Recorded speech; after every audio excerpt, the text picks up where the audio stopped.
Once upon a time, the Benin Kingdom was one of the most powerful kingdoms on earth. The Portuguese were the first to arrive. They arrived around the 1400s, and they classified it as one of the most beautiful and best-planned cities in the world. A ship captain in the 1600s was quoted as saying, "Great Benin, where the king resides, is larger than Lisbon. All the streets are straight as far as the eyes can see, and the city is wealthy and industrious. And it is so well governed that theft is unknown, and the people live in such security that they have no doors to their houses." The city had these great walls, which were 4 times longer than the main span of the Great Wall of China. And it took about 100 times the amount of material that was used to build the pyramids of Giza. Benin City's planning and design was done according to careful rules of symmetry, proportion, and very importantly, repetition, a rhythm. And this is something that you find in a lot of West African cities, Mali, Yoruba cities. When the Europeans came to Benin City, they considered it primitive, because this form of mathematics did not make it to Europe until 1970. It's called fractal design. I live in the Netherlands, and the Dutch love to travel as well. 17th century Dutch visitor Olaf Dapper said, "Adorned with gables and steps, and divided into many rooms, which are separated by walls made of red clay that are very well erected. The wealthy residents keep these walls shiny and smooth, as any wall can be polished in Holland. They are like mirrors." I'm a child of the Benin Kingdom, and I hadn't heard about this story. And when I first encountered this story, the emotion that I felt was pride. If I asked some of you, who's the richest person on Earth, you probably would name one of the tech billionaires that are going to space right now. Some of you who are actual students of history might say Empress Wu, or you might say Augustus Caesar or Genghis Khan. And you'd be close. But Mansa Musa is the richest man to date that has ever lived.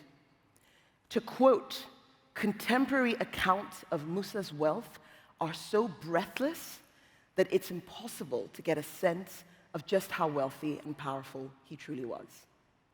In 1324, Mansa Musa went on a pilgrimage to Mecca, and he had an entourage with him of 60,000 people. And as we tend to do when you're going on a long trip, 4,000 miles, no planes, you sometimes make a little bit of a transit. So there was a transit in Cairo, Egypt, and the emperor gave out so much gold that it generated a little decline in gold's value. Cairo's gold market recovered from that little decline over a decade later. There was so much fascination for Mansa Musa that when you look at maps, such as this map by Catalan cartographers, there was always an image of Mansa Musa with a golden nugget in his hand. All over West Africa, there's stories like this. There are stories that talk about these nuances of true, real greatness. And they make me incredibly proud. But what struck me was these stories were completely inaccessible. So I distilled down the problem and why I cared about this problem. What was the essence of it? Who was I trying to solve the problem for? Who needed to hear these stories? And it came down to, I wanted to remind all descendants of West Africa that we have so much to be proud of, because pride leads to preservation. Something else that you find all over West Africa is this hibiscus drink. We have almost identical recipes from Senegal to Ghana and Nigeria to Jamaica. And I don't believe in coincidences. A good friend of mine always says, coincidences are God's way of staying anonymous. It tells me that we traveled. We passed on little treasures, like the recipes of a beverage, with notes of cinnamon, cloves, pineapple, and ginger. In Nigeria, we call this drink Zobo. And in a lot of African cultures, names carry a lot of meaning. Your name manifests how you show up in the world. So I was thinking about this project. I wanted to give it a name befitting of what I was trying to do. So I called it Zobo, because in the simplicity of this drink was the nuance and complexity of what I was trying to do. So I had Zobo. How do I bring it to life? I'm a PM. I have my problem. I wanted to tell stories of our art, our architecture, our fashion, our food, our music, fashion. And as I started thinking about Zobo, I thought maybe it should be a restaurant. I love cooking. But the vision was so big that it actually crushed me. I love cooking. I can make a 6-hour barbecue rib, but I do not love cooking for more than 10 people. So it felt unrealistic. It didn't play to my strengths. And it reminds me of something that I see very often with product teams. They have this great grand vision that is so removed from reality, it doesn't play to their strengths, that they're not able to actually ever bring it to life. So then I thought, okay, let me play to my strengths. Maybe it should be a photo book. Before I got into tech, I published 2 coffee table books on photography. But that didn't quite feel right either. It wasn't accessible. You'd have to find the book, buy the book, read the book. And I really started to feel like I was drowning in the opportunity. So I went back to my ikigai. Ikigai is a Japanese concept for finding your purpose, and it's something I come back to ground myself. It's this combination of what you're good at, what you love, what the world needs, and what you can get paid for. It didn't feel like I was playing to any of my superpowers. So I put Zobo on ice, literally and figuratively, and I told the universe to show me the way. Carried on being a PM.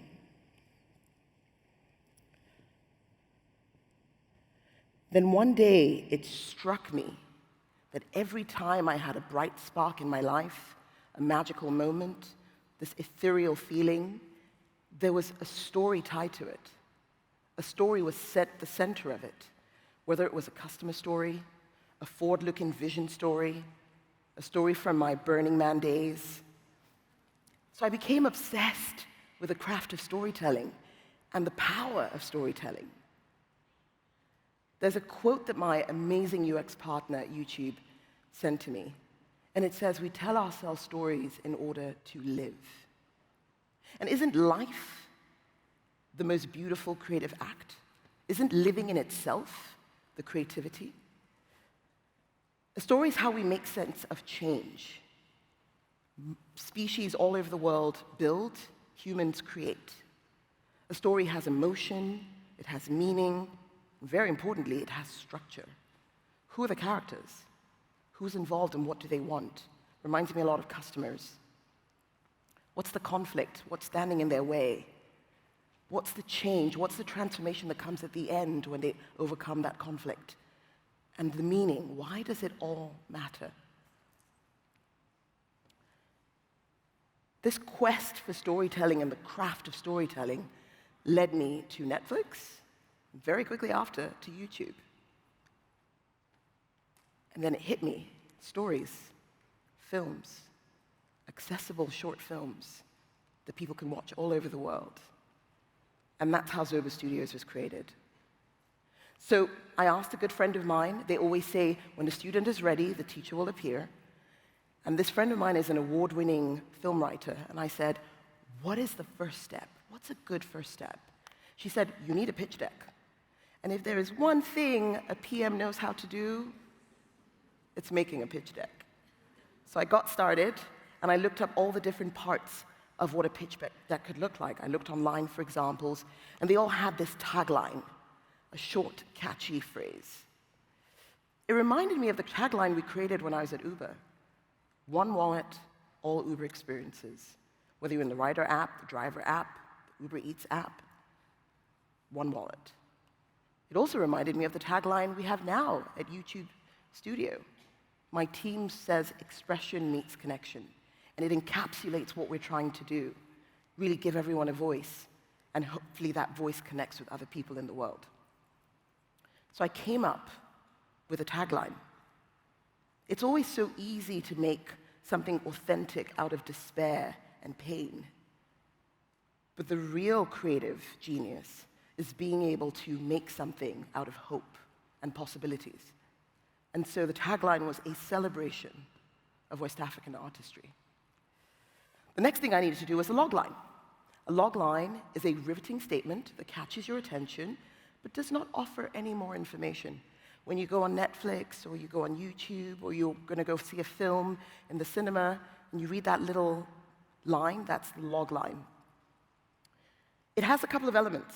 It has some inciting incident that happens to a protagonist who has a goal, and that goal is behind an antagonistic force. Reminded me a lot of Jobs to be Done. When problems arise, the user must do something in order to achieve something. And so when I look at my team's statement, my overarching YouTube Studio statement, it's this expression getting complicated, and how do we simplify that by being the creative partner so they can have meaningful expression? And so I created something similar. How do we have this maestro preserve their artistry so that their voice can never be lost? And finally, the crew. You're not going to build it on your own. Humans are very social and communal animals. We do better when we work together. So who are these crazy ones who believe in the vision? And I always come back to this project that we had at Uber. It actually never launched, but it stays very deep in my soul. It was called Uber Money, project name Cheddar. We had this infectious vision. The idea was we had created the gig economy at Uber. What if we banked the gig economy? These people had high levels of trust. We trusted each other ruthlessly. We cared so deeply about every single detail. And we respected not just the craft of each other, but our own craft, constantly pushing the envelope. And I always try to bring that into my work, because the magic happens in the confluence of our differences. So when I thought about the roles, I asked everyone again, what role should I start with? They all said the producer. This is the person that keeps everything humming. The producer reminds me so much of the program manager. Lots of moving pieces, and you have to coordinate all of them. The second was the director. And I had such a clear vision, everyone said, you've got to be the director. We'll come back to that in a second. Then you have the cinematographer. The cinematographer is the first time you take words, a screenplay, text, and you convert that into emotion. And it reminds me so much of UX. It's the first time you manifest the essence of what you're trying to do. The editor takes all of those video clips and puts them together into a cohesive package that the customer can experience. And that's very much like an engineer. You take all those Figma files, you turn them into something that actually can be experienced. But what exactly does a director do? Everything and nothing. A lot like the PM. You can't make a film as a director without a cinematographer. They can make a film without you. When you think about film, one of the most iconic images that comes to people's minds is the slate. I had to learn what a slate was. I had no idea what it was. And the idea is that you clap the slate, and that sound, which back in the day used to be a clap, syncs the video and the audio. It also tells you, it's sort of a bookend for your different shots to remember which shot was right and which was not. The other thing that is universally connected to film are the words and action. You have all these people who know their craft, who are masters of their craft, obsessing over each frame, the sound, the quality, but like an orchestra. They wait for that signal, an action. Because the director doesn't hold the camera or edit the sound, but they realize the vision. PMs do the same. You don't design the screens, you don't write the code, but you keep the rhythm. You don't just sit in the back and sort of let the cinematographer record and not say anything. You say cut when it's not working and perhaps you got the shot, or we'll run that again if we need to get it and keep going. A film or a product is a team sport. So now we had our concept, we had our crew, we had our budget, and we needed to focus. What should the first film be about? What were the P0s? We didn't want to drown in the opportunity. It had to be a painkiller and not a vitamin. So we looked at lots and lots of topics. It needed to be accessible. It needed to be a maestro whose story was compelling. It needed to be unique, not just another video. And it needed to have that historical depth. So we arrived at the talking drum, which you can see here, which has been used for centuries to speak. It literally sounds like a human speaking. And because of that, I had focus. I always say product management is clarity and conviction. I had clarity, I knew exactly what I was trying to do, and I had conviction. It's not 100% accuracy, but a feeling. And then you get into flow. I used AI tools. What would be a talk today without AI? The same way I do in product to explore. What is a tight shot, establishing shot, key light? I was able to research, storyboard, generate concepts like never before. But the soul of the story, that's human. AI is not the director. You are. AI is not a shortcut, but a starting point. And so with my outline, I went into writing the script. Hundreds of YouTube videos later, I realized my script reminded me of user journeys that I write when I'm trying to ground a product vision. Instead of a PRD, I literally write a script. This customer wakes up in the morning, there's context, there's emotion. Every feature has a purpose, tension, payoff, transformation. And so I wrote my script as a screenplay, with every scene, every shot having purpose, emotion, tension, payoff, transformation. Without emotion, a story is completely unforgettable. It's completely forgettable. Emotions make people care, not just understand. In film, every shot has emotion, every scene is intentional. Whether it's the silence before a drumbeat, a shot that sparks curiosity, who is this? Or a shot that sparks joy. And emotion is UX's hidden power. Just like the cinematographer, every experience should be intentional. Emotion is what users and audiences remember. Emotion often gets overlooked, but it's so critical. In the user onboarding, do I feel welcome or overwhelmed? In the micro-interactions, do they make me feel alive or delighted? In the tone and content design, does it make them smile, trust, feel understood? And when you're problem solving, is there a feeling of relief, empowerment, even joy when it works so gracefully? Designing for emotion is how great products become loved. Designing for emotion is how great films become loved. And finally, launching. There's something magical about imagining something, seeing it in text, and then seeing it come to life. Whether that's a film or launching a product. You put something into the world, you get feedback, you get resonance. What would be a film without a trailer? Cue the trailer. Onílù ni bàbá mi o, onílù ni bàbá mi, bàbá mi lùlù, ó fi lé mi lọ́wọ́, onílù ni bàbá mi. Àti kékeré mi tí wọ́n ti bí mi ni wọ́n ti ṣèlù fún mi. Ìlù tí wọ́n máa ń ṣe fún wa ni wọ́n ń pè ní kànáńgó, olókéré jù nínú ìlù.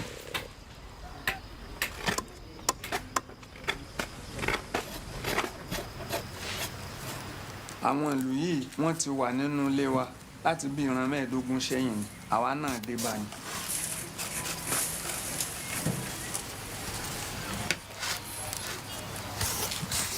Àti fowó lù kọ́lé àfihàn mọ ní ìwé gíga a lọ kọ́ o iṣẹ́ ìran wa ni àjẹbí ni.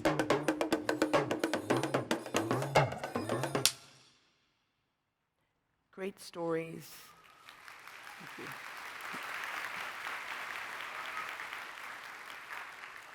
Great stories, like great films, center around a story. I'm actually not going to be here tomorrow because my film just got nominated for Best Documentary at Africa's equivalent of the Oscars. So instead of writing specs, I want to challenge you to write scripts. The muscle is the same. Guide a vision, align creatives, which we all are, and deliver something that makes people feel. So now I come back to my ikigai, and my life purpose is now to tell stories that inspire and heal.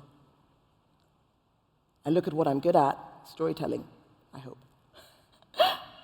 I look at what I love, storytelling. I look at what the world needs, storytelling.